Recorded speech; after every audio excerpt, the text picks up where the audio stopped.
Olá pessoal, tudo bem com vocês? Espero que vocês estejam se cuidando direitinho, lavando bem as mãos, né? Para que isso passe logo e nós voltamos para a nossa rotina, ok? Então vamos lá. Nós vamos relembrar um pouquinho dos 2 domínios que nós falamos nas últimas aulas, tá? E seguir com mais 3 domínios, ok? Então vamos recordar aqui o que é o domínio morfológico. Então os domínios morfológicos, a gente tem que observar 5 fatores. Quais são eles? Clima, relevo, hidrografia, solo e vegetação. Esses 5 fatores vão formar o que nós chamamos paisagem. Então, cada domínio morfológico tem uma paisagem específica daquela região geográfica, ok? Vamos só recordar isso daí. Aqui no mapa nós vamos ver os 6 domínios morfológicos. Lembra que nós já falamos do domínio amazônico e do Mata Atlântica? Que aqui tá mostrando mares e morros, né? Mas a mesma coisa de Mata Atlântica. Então vamos lá. Cerrado, Caatinga, Araucárias e as pradarias. E aqui nessa parte amarela é o que nós chamamos de faixa de transição. Lembra que eu falei na outra aula que essa faixa de transição é quando os domínios, a vegetação desse domínio, eles misturam, né? São vegetações híbridas que tem a mistura entre os 2 domínios. Hoje nós vamos falar sobre o domínio do Cerrado, da Caatinga e das pradarias, ok? Vamos lá? Vamos recordar um pouquinho do domínio amazônico. Então, é o maior domínio morfológico do Brasil, né? É o que tem a maior biodiversidade e é o que é o mais preservado até então, né? Mesmo com tanto desmatamento, com tantos danos causados a este domínio amazônico, na Mata Amazônica, mesmo se ele continua sendo o que tem a maior biodiversidade e a maior extensão no Brasil, né? Então é muito importante a mata de lá, o clima de lá é muito quente, mas também chove muito, né? É muito importante não só para o Brasil, mas como 9 países que também tem a Mata Atlântica na sua localização, ok? Só para recordar que isso aí nós já vimos. Agora, a Mata Atlântica. Vamos observar aqui que este domínio é o que sofreu maior degradação. Por quê? Porque teve aqui o crescimento urbano, né? Onde tem as grandes cidades, as grandes metrópoles do Brasil.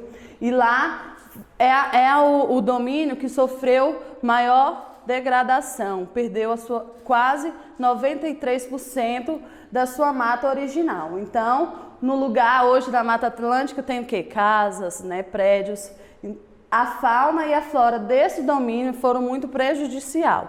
Também na área preservada é onde tem uma grande biodiversidade, tá? Grandes animais que não são encontrados em outros países nem em outros biomas. Agora, né, os outros domínios nós já tínhamos visto. Hoje, o domínio novo é o domínio do Cerrado, que é a localização onde nós estamos, né? Nós já sabemos algumas coisas já temos convívio com a fauna e com a flora desse domínio. Então, é o segundo maior domínio, ele ocupa 20% do território brasileiro, então ele é bem extenso. O bioma dominante é o bioma savana. Savana, professora? Savana africana? Não. Lá na África também tem um bioma chamado savana, mas é bem diferente desse bioma no qual reside aqui no Brasil, ok? Lá, por exemplo, aqui, por exemplo, a gente não encontra a girafa e lá não encontra a onça pintada, ok? Então, são animais e vegetações específicos para a savana do Brasil. O verão nessa região é chuvoso, o inverno muito seco, a umidade é muito baixa, então nós sofremos muito com o calor, com o tempo seco no inverno. Existem 3 bacias hidrográficas muito importantes, que é a do Rio São Francisco, Tocantins e da Prata, ok? O maior reservatório é no subsolo, então a vegetação dessa região, ela tem que ser uma vegetação apropriada, com raízes longas que conseguem retirar essa água do subsolo,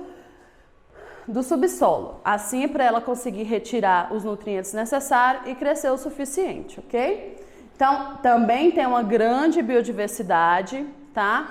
E tem uma parte bem reservada dessa região. A vegetação é composta por gramíneas altas, arbustos e algumas plantas de pequeno porte, né? Então, nós vamos ver aquelas graminhas pequenininhas, algumas plantas, que essas plantas, a vegetação dessa localização não cresce muito por conta dessa questão da água ser no subsolo. Então, para essa vegetação crescer, ela precisa ter raízes longas para conseguir retirar essa água lá do subsolo, ok? Então, vamos observar aqui, ó, as gramíneas, árvores de grande porte, algumas menorzinhas, né? Mas vocês podem observar que o caule delas, elas são bem mais fininhos do que os outros, porque elas precisam ter uma reserva de energia para conseguir crescer, para chegar no subsolo e retirar essa água. Tem algumas regiões nesse bioma, né? No domínio do cerrado, que tem algumas matas fechadas que chamam cerradão, que é onde tem perto de rios, de laguinhos, que eles conseguem retirar mais superficialmente essa água. Então eles conseguem crescer mais e fechar a mata, ok? Aqui o impacto ambiental, né? Então já perdeu mais de 60% da sua área original, também por conta do crescimento urbano, né? Vão desmatar para criar cidades, várias coisas, e também as queimadas, né? Muitos falam, mas o cerrado ele já foi, um bioma necessário que tenha queimadas. Sim, ele já foi criado, as árvores que estão aqui são adaptadas para as queimadas, mas com grande potencial, o que acontece? Essas árvores não vão conseguir resistir a essas queimadas, tá? Então, é importante que tenha a queimada sim, para elas reutilizar aquela energia, né? Crescer novamente, perder o que estava fazendo mal ali, para que ela cresça e se desenvolva. Mas quando tem a queimada em grande quantidade, o que vai acontecer? Ela não vai conseguir se restabelecer, ok? Aqui, ó, alguma vegetação, que essa vegetação, como ela tem raízes longas, elas conseguem então guardar ali os nutrientes para quando acabar a queimada elas crescer novamente, tá? Os caules dessas árvores também têm uma casca bem grossa que faz com que eles resistam à queimada, ok? Vamos lá agora para o domínio da caatinga. O domínio da caatinga ocupa apenas 10% do território brasileiro. O bioma predominante também é a savana, tá? É um domínio exclusivo do Brasil. As plantas são endêmicas. O que é isso? São plantas que só são encontradas nessa região, tá?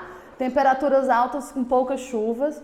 Muitos rios, mas secam na estiagem. Então, no período de chuva, criam-se rios, laguinhos, mas logo após o período de chuva, na estiagem, esses rios eles secam, né? Com exceção de dois grandes rios, que é o Rio São Francisco e o Paraíba, que eles diminuem o nível de água, mas eles não secam, tá? A vegetação perde folha e fica embranquecida, por isso do nome caatinga. Esse nome ele é original do tupi e significa mata branca, tá?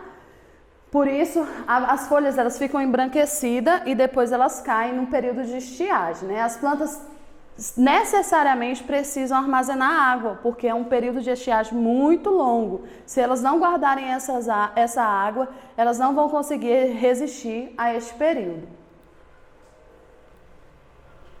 Aqui nós podemos observar, aqui ó, palmas, as plantas aqui sem folhas, tá? O solo bem seco, né? Aqui nós estamos falando num período bem longo de estiagem. E aqui quando tem alguma chuvinha, as matas ficam verdinhas, né? Aqui tem bastante água armazenada para o período de estiagem.